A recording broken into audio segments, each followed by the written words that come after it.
স্কালোনিকে নিয়ে অনেক বেশি সমালোচনা হচ্ছে এবং তার কারণে আমরা ফাইনালটা হারছি এরকম দাবি করতেছে অনেকে। এবং এখানে সবচাইতে বড় যে অভিযোগটা আসতেছে, সে কেন পেরাদেসকে ফার্স্ট ইলেভেনে রাখে না।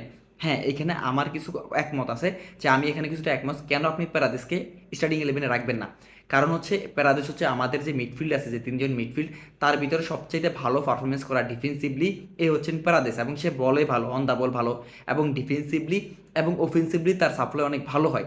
তাহলে কেন আপনি এমন একটা ফাইনাল ম্যাচ, আপনার একটা সেট যে স্কোয়াড আছে সেখান থেকে আপনি একটা চেঞ্জ করলেন, তাও আপনি স্পেনের এগেনিস্টে, তাহলে আপনার বল কন্ট্রোল কে করবে এবং গেমটাকে চালাবে কে? এখানে আমার অভিযোগ আছে। ঠিক আছে, বাকি সব কিছুতে আমি একমত না, যে কেন সে বাকি এত ডিফেন্সিভ খেলাবে, কেন সে লাউতারো মার্টিনেজকে নামায় নাই, এটা বড় একটা অভিযোগ। কিন্তু কেন তাকে নামানো পসিবল হলো না?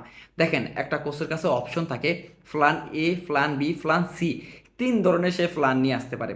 ঠিক আছে, তার ভিতরে এক ধরনের প্ল্যান এরকম থাকে, আমার কোনো প্লেয়ার যদি ইনজুর্ড হয়, লাইক এনজো ফার্নান্দেস, ম্যাকালিস্টার, আপনি যে কোনো প্লেয়ারের নাম নিতে পারেন যে ফার্স্ট ইলেভেনে খেলতেছে, সে যদি ইনজুর্ড হয়ে মাঠ ছাড়েন, তাহলে তার পরিবর্তে লাইক টু লাইক সাবস্টিটিউট আমি করাই দিব।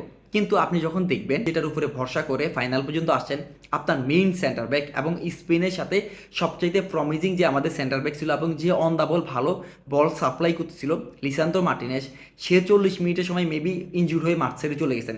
এবং স্পেন পুরো সিজন ধরে, মানে পুরো সিজন বলতেছি, পুরো বিশ্বকাপ ধরে এটাই করছে।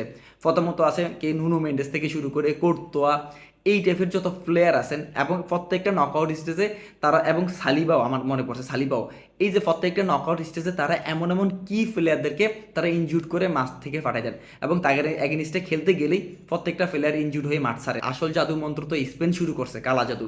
এবং ফাইনালের দিন আপনি দেখেন আমাদের main centre back Lisandro Martinez 40 মিনিটের পর আর মাঠে নাই, শেষ।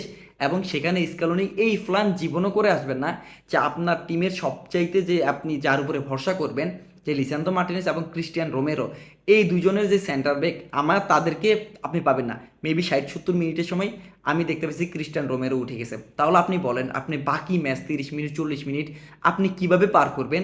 আপনার আপনি এবং একটা পুরো হাফ আপনি আপনার মেইন সেন্টার ব্যাক দুজনকে পাইতেছেন না। তো এখানে প্ল্যান এ বি সি কোনোটার ভিতরে এটা পড়ে না, না সেখানেই শেষ। আর্জেন্টিনার নতুন ডিফেন্ডার ওটামেন্ডি আসতে হইতেছে, কত 37-38-40 বছর বয়সের ওটামেন্ডি, এবং আইসাই ভুল পাস শুরু করছেন এবং বাজে ট্যাকেল করা মেজাল। ঠিক আছে, আমি এটা বুঝলাম, কিন্তু আপনি এই ফ্লান স্ক্যালোনি ওই জায়গায় দুটা চেঞ্জ করা লাগছে। তার মানে কি, আপনি যখন দুইটা সেন্টার ব্যাক দিচ্ছেন, আপনি মিডফিল্ড এবং উপরের দিকে বা স্ট্রাইকিং দিকে আপনার সাবস্টিটিউট করার অপশন কমে যায়। তো এই প্ল্যান তো কেউ করে আসে না। তো স্ক্যালোনিকে যে আপনি বলবেন যে কেন আপনি লাউতারো মার্টিনেজকে নামান নাই, এখানে তো তার হাত বাঁধা, তার তো অপরচুনিটি নাই, তাকে তো ডিফেন্সেও দেখা লাগবে। এবং এখানে আছে কোশ্চেন,